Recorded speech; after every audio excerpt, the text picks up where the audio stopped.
What up, Cavs Nation? I'm your host, Ethan Sands, and I'm back with another episode of the White and Gold Talk podcast. And I'm coming to you guys after Game 3 of the Eastern Conference Finals between the New York Knicks and the Indiana Pacers. The New York Knicks came into this game in Indiana trailing 2-0 in a series. Then they made history. Not the final score, which was 106-100, but they became the first team in the play-by-play era to achieve 3 20-point comeback victories in a single playoff run. Not to mention, all 3 of those comeback wins were on the road. So, a very, very interesting contest from start to finish. Obviously, we got to see a little bit of that roller coaster that we talked about that the playoffs come with. But coming into this series, we talked about how the Pacers weren't the Celtics, and they had fourth quarter execution to prove it in the first 2 games of the Eastern Conference Finals against the Knicks. What was most impressive to me was that they made a comeback in the fourth quarter with Jalen Brunson largely on the bench, right?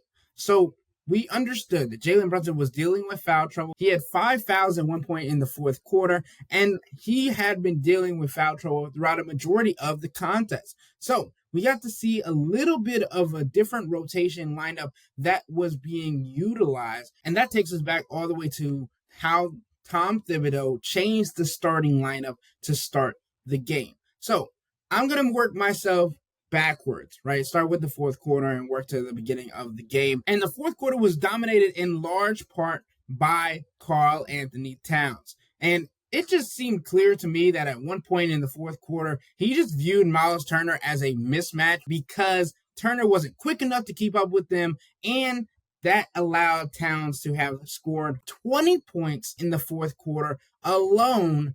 And of course, we know that he only had 4 points coming into the final period. So the Knicks played their bench and were able to find a lineup that worked with Jalen Brunson off the floor. With Brunson on the bench, it allowed Tom Thibodeau to play a better defender in Deuce McBride to slow down the Pacers' transition offense and have to play in the half court, which is more difficult for them than having their flowing offense, right? And Thibs was forced into the situation in part to being down 2-0. Here's how we get to the beginning of the game, right? With their backs against the wall and making a lineup change to begin the contest to try something different. Starting with Mitchell Robinson instead of Josh Hart to give the Pacers a different look.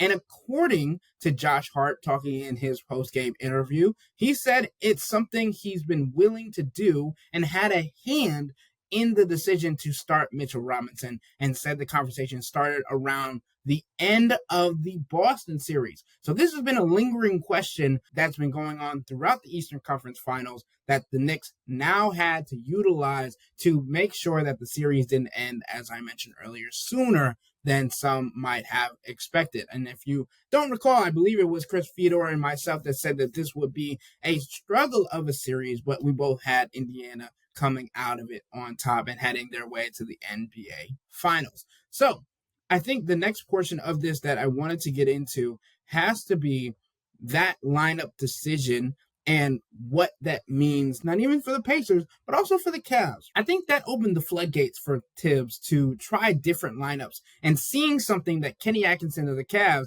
had learned throughout the regular season. Sometimes different lineups work better than your normal rotations and can ignite a run because the opposing team is not necessarily prepared for that lineup as much, especially when the top of the scouting report is always going to be Jalen Brunson for the New York Knicks. Obviously, in the Cavs series, there are different times where we've seen in the postseason where it was optional for Kenny Atkinson to use these lineups that he had worked with in the past, worked with in the regular season, and still stuck with certain players that maybe should have gotten a little bit more of a breather or necessarily weren't having the output and productivity needed to get the necessary minutes that they got. And I think the Cavs should have gone back to that concept in the playoffs, one that they had honed in on and used throughout the regular season. Jalen Brunson said in his post-game interview with the TNT crew of Shaq, Chuck, Ernie, and Kenny the Jet Smith, talking about how that is how they're built, right? They're built on continuity and camaraderie and the chemistry that they have as elite. Sounds really familiar, right? And interesting enough, the Knicks are the team that's probably gotten the most scrutiny, especially for their head coach, about not using the depth that they have and utilizing a team that has a lot of different players and instead giving heavy minutes to those starting players even throughout the regular season. But maybe that's the reason why they've been able to run with the Indiana Pacers, at least to keep up, even though they were down 2-0 before game 3, right? So it's an interesting concept and something that has to have a little bit of a push and pull dynamic, especially when we talk about Tom Thibodeau being able to go into his bench. Obviously, maybe more so because of the situation than wanting to, but I think Kenny Atkinson can learn from that and will take that into consideration going into this next regular season. Obviously, we've said this before, that 82-game season for the Cavs this next year isn't going to matter as much. So the reality is how Kenny Atkinson is going to utilize this in the playoffs and if he's going to be able to be different from learning from this experience and even being able to watch the playoffs now, because we know he's a basketball junkie and is definitely getting his fix in with watching these different contests and figuring out where he can improve. And also, of course, watching the game film back from their series in the Eastern Conference semifinals against the Indiana Pacers as well. So,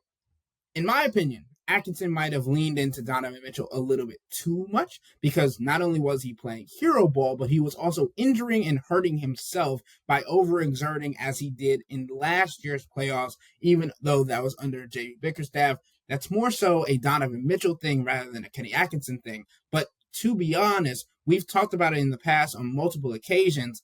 He was doing too much. And sometimes you need to save your player from himself. And that's what it felt like Tibbs was doing for Brunson, not only because of the 5-foul situation and him being physical and wanting to be in the game and all these things, but knowing that there were other options, right? He also did it for Cat the other night, even though that didn't turn into a comeback victory. And that didn't take away from the belief that Tibbs has in his stars. And as the TNT broadcast mentioned throughout the game, like there might not be a coach that believes in his star player more than Tibbs in the clutch for Jalen Brunson, but still he had the mindset to keep Brunson on the bench for that stretch. And it was a playoff scenario that called for something different and then sticking with what worked. Right? Brunson came back in to help close the game, but with 5 fouls, Tibbs had to be strategic about his usage. And we also know, obviously, if Miles Deuce McBride doesn't have that fourth quarter isn't playing to the caliber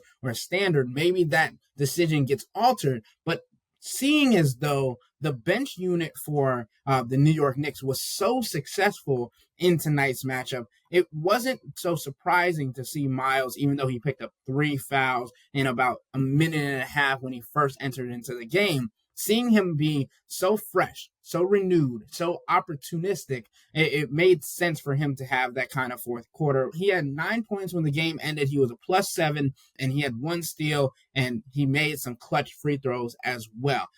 Then you talk about Josh Hart, who was a man on a mission, of course, off the bench, doing everything he could. Even though he was on the bench, he helped close the game, 34 minutes. And we talked about this, right? Sometimes it's not as important as to whether you start the game, but it's who finishes, right? And obviously, Mitchell Robinson was in to finish the game, in part because Karl Anthony Towns, although he had 20 points in the fourth quarter, even though he had just 4 in the first 3 quarters, right?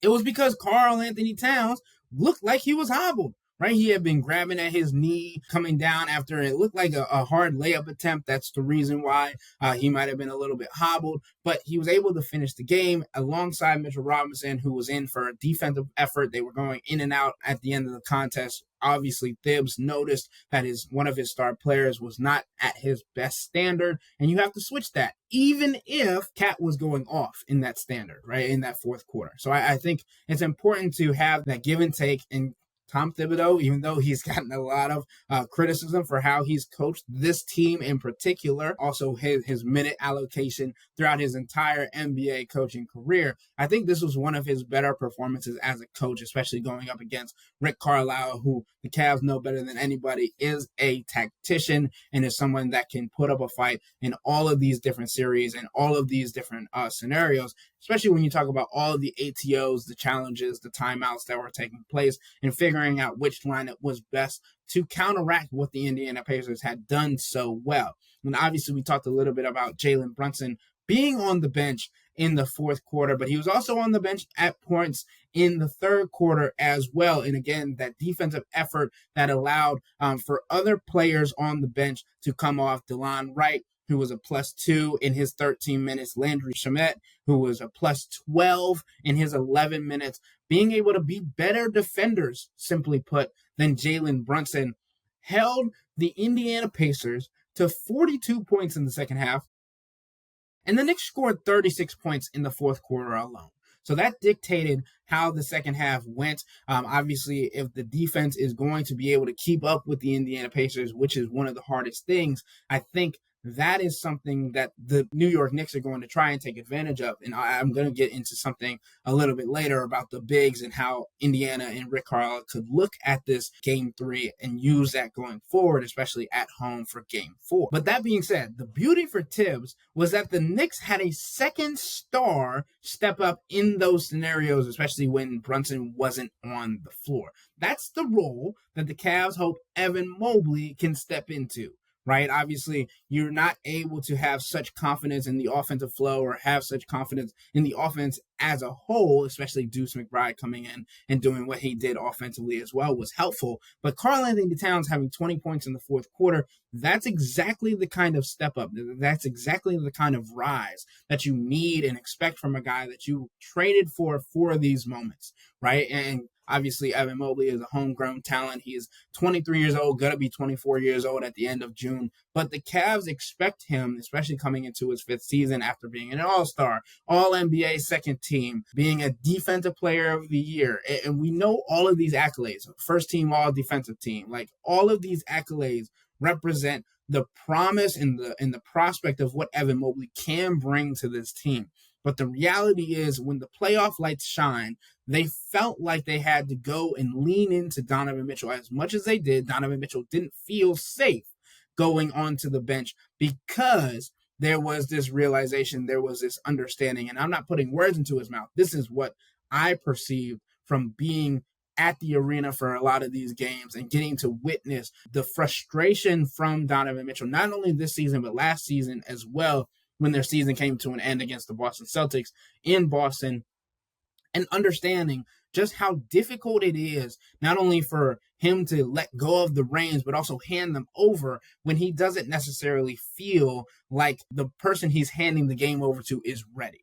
Right. And Evan Mobley has shown a lot of promise. He's shown a lot of growth, but there's still something left for him to get to, and that's playoff success on the offensive end. We see glimpses and glamours and all these things, but the reality of the situation is when consistency comes, that's when we'll have the real-time conversation of whether or not Evan Mobley is capable of being the number one player on the Cavs, and that has been what a lot of people in the NBA, executives, in the organization of the Cavs itself have said, that Evan Mobley needs to be the best player on this team for them to win a championship. And Donovan Mitchell is one of the best players in the NBA, top 15. You can argue about that. Maybe he's even lower on that list, top 10, right? But I think the reality of this conversation is Evan Mobley has to take another jump. And Kobe Altman was preaching that at his end of season press conference about how this summer is again going to be a big summer for Evan Mobley and his development and wanting to take the next step, because they've been having these conversations about his importance since he got drafted. And I think that's a crucial piece of context because of what his expectations have been, not only for himself wanting to be one of the best players to ever play the game, but also for this team, because he's a winner. and he understands that he needs to be more for them to be able to have that level of success. And Donovan Mitchell is counting on him, right? That's why there's conversations, rumors going around the NBA currently about whether or not it would be better for Evan Mobley to get traded for a guy like Giannis Antetokounmpo, even though those contracts don't necessarily match up exactly, and that would lead to the Cavs having to add another player to be able to figure that out, especially with second apron stipulations as well. I also want to talk a little bit about something I was noticing throughout the majority of the game and how Rick Carlisle kind of did the opposite of Tibbs in a way down the stretch. Obviously, the Pacers' bigs off the bench, particularly Obi Toppin, have been big for them in slowing down Karl-Anthony Towns throughout this series. And Tony Bradley's role, who has been taking the minutes that were usually been given to Jarris Walker and Thomas Bryant throughout the Cavs series, has been more so focused on slowing down Mitchell Robinson, especially on the boards. And he's been doing a better job than most might have expected. But I wanted to focus in on Obi Toppin a little bit and how his role for this Pacers team was big, even against the Cavs, but also is something that I think Rick Carlisle should have leaned into more in this contest, especially with how Miles Turner was guarding Cat at the end of the contest in the fourth quarter. Obi Toppin was a plus 19. And that's in part because of his ability to get up and down the floor, creating space that way, but also being a rebounder and being a lob threat, creating that vertical spacing on offense. But also on the defensive end, his quick feet, length, and size and strength as well. Also just being able to jump up. He has that kind of ability to make offensive players think twice about putting up a shot because of his ability to get off the floor so quickly. His reaction time is great as well. While Cavs fans might think of somebody like Dean Wade to fill this role, it still remains a question if the Cavs need another backup big, especially in scenarios when Jared Allen or Evan Mobley are struggling off the floor, in foul trouble, all of these different situations that had the Cavs in some trouble during the playoffs. I personally think Rick Carlisle should have gone away from Turner sooner, especially when Towns was heating up, and I mentioned that a little bit earlier. But I asked our subtexters who could be options the Cavs go to for backup bigs to fill those types of roles, especially when we talk about how the Cavs didn't really have a backup big outside of Dean Wade and Tristan Thompson this season. And we've talked about this a lot over the last couple of years about what the Cavs need most, especially when it comes to the bigger wings. And obviously, Isaac Okoro being 6'5", Max Strus being 6'5", Sam Merrill being 6'4". Those have been questions about whether or not they can last as true small forwards in this league. But also, we've kind of squashed those. It's more so about how Jared Allen and Evan Mobley can get the help that they need. And especially when we talk about a team that has utilized both Jared and Evan as the 5-man, with splitting those minutes and splitting those lineups and figuring out which matchup works best against a given opponent. All of those things are important, but I think there are players on the market that could be helpful to the Cavs when it comes to adding another big that is strength, speed, and can get up and down the floor, as in vertically and horizontally. And I think those all are important to this Cavs team, especially when you talk about the viability of going up against teams like the Boston Celtics, the Indiana Pacers, and even the New York Knicks, when we talk about the playoffs and how these teams have the physicality and the speed and the endurance to match up with Jared Allen and Evan Mobley, depending on the situation. Obviously, Evan Mobley, if he continues to do his track workouts in the offseason as we saw last year, maybe his speed increases, maybe his agility continues to increase, maybe most importantly, his endurance increases. But I think it's most important for the Cavs to also look at different options to see what is viable, even in the second apron, especially if they do go ahead and make a deal. And as we've talked about on this podcast before, it's most important what they get back. Do you get a bigger guard to match up with Donovan Mitchell and Darius Garland, or a more defensive guard, right? Or do you get another rim running big that is able to get up and down the floor? Do you get another stretch wing?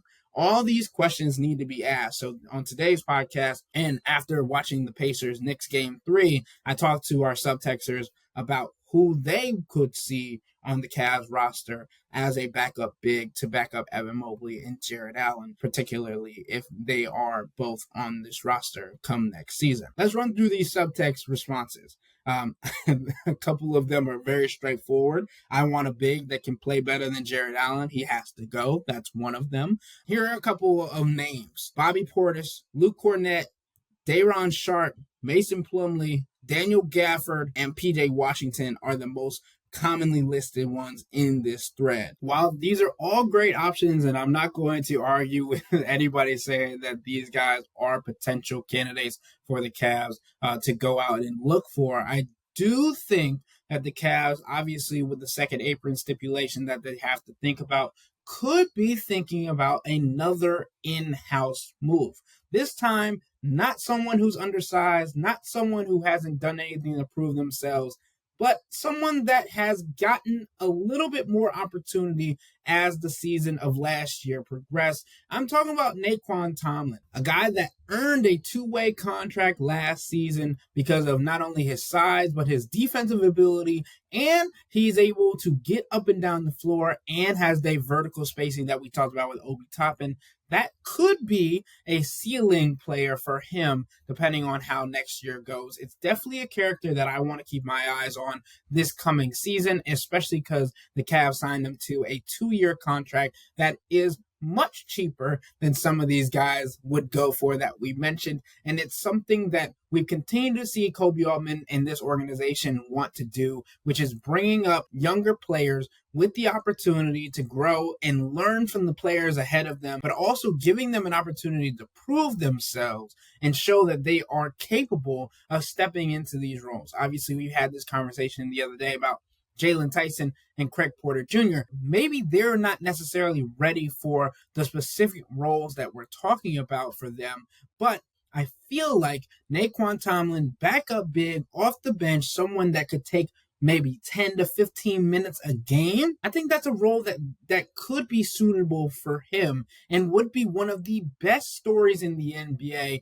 if you have read my article on cleveland.com about how he came from not really playing in high school, not playing in an AAU circuit, but learning by playing at Rucker Park in Harlem, New York. I think this move would make sense for the Cavs when it comes to the financial stipulations. I also think it would make sense for the Cavs when it comes to bringing up yet another player in their system that has the potential to be a backup in the NBA. I think you just got to give him more of an opportunity. Obviously, he was on a two-way. He was playing with the Charge majority of the season. We got a couple of different instances where you saw him. He can also shoot from beyond the arc, which I think is important for this Cavs team when we're talking about a stretch 4 or a stretch 5 that can space the floor, run the floor, and be a menace on both sides of the ball. He acts like he's got a lot of energy and plays with a lot of grit and determination. And I think that would be my pick. Obviously, there are great options from our subtexters who come in with a whole lot of knowledge, but I think there's definitely a desire from within the organization to keep the money as tight as possible, and Naquan Tomlin could be the option. So yeah, that would be my pick. Naquan Tomlin, 6'10", still learning the league, gonna get to grow up around one of the best bigs in the league, and Evan Mobley. He's got Tristan Thompson there as well currently, even though he's going to be a unrestricted free agent come this summer. Jared Allen as well. I think this is a great system for him to get nurtured in. Obviously, the 2-year, two-way deal is extremely helpful in this scenario. And if you feel like he's ready, you can upgrade him to the NBA standard contract during the season. And that can be based on where the Cavs are in the second apron and how they feel like they can move financially at that point in the year without having to make any drastic changes or any drastic additions that could put them even further into the tax during this offseason. But that's just one move that I think could help this Cavs team and obviously give us some shine to a guy who is coming up in their system. But I think the landscape of the NBA's big men is going to be interesting this summer, especially when you talk about how teams are beginning to utilize a two big lineup to counteract what the Cavs are doing and how that's been a blueprint for some teams. But they also are emphasizing having a stretch four alongside that and how that could impact how they go get a big center if they already have one, or acquiring a stretch four to match up with their true center. And obviously they still would have backup bigs as well to maintain the look of keeping the center minutes split up with a bench player. So I think it'll be interesting how the Cavs react to the offseason market and how different teams are reacting to who is available, who is being made available. And I think what we learned from the Luka trade is that really there are so many different conversations happening behind the scenes that it's truly up to what is best for the team and what is best for the team going forward, especially with the belief of not only the GM, but the head coaching staff and the players that are currently on that roster. Obviously, the Luka trade might be an exception to how surprising it was, but there are teams that are looking for bigs such as Jared Allen. The Los Angeles Lakers will likely come calling, and I think there's teams that are also obviously going to be interested in Evan Mobley, but I think the only player that the Cavs would really shop Evan Mobley for would be Giannis Antetokounmpo, and I still think that's a dream that's stretched pretty far for the Cavs right now, especially with how Giannis Antetokounmpo's meeting allegedly went with the Milwaukee Bucks and trying to figure out how that is going to end up and pan out for that team. So it's a lot of different interesting moving parts that are going to happen this summer. There will be a whole lot of moves as different teams are going to have to make changes due to the new CBA. But I think it's important to keep in mind that the Cavs are very, very confident in the core group of this team. Kobe Altman has reiterated that on multiple occasions. More than likely, we know the three teams that are above the Cavs right now that will be continuing to be in contention for years to come: the Boston Celtics, the Indiana Pacers, and the New York Knicks.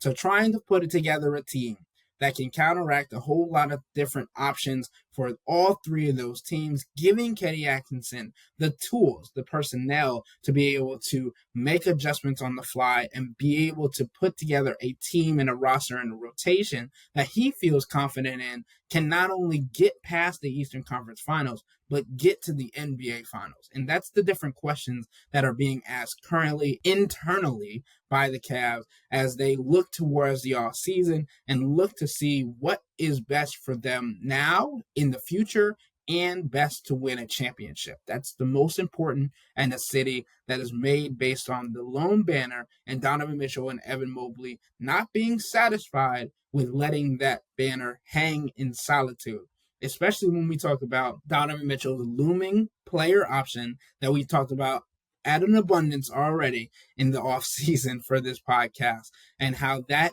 has triggered their clock to move a little bit quicker than they might have wanted to coming into the offseason. But the understanding is that Donovan Mitchell wants to get past the Eastern Conference semifinals, obviously, and Kenny Atkinson has some playoff demons that he wants to exercise himself.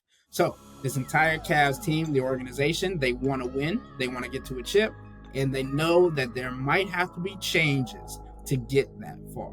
But with all that being said, that'll wrap up today's episode of the Wine and Gold Talk podcast. But remember to become a Cavs Insider and interact with Chris, me, and Jimmy by subscribing to Subtext. As I was mentioning, having different conversations with our subtexters throughout the game, this is the only platform that you can have daily communication with me, Chris, and Jimmy to make sure that you're getting not only insight, but our thoughts on given situations around the league throughout the offseason. And remember that this podcast is going to be 5 days a week, even throughout the summertime. So don't tap out with us just yet. Stay tuned. We got a lot of different content coming for you guys this summer.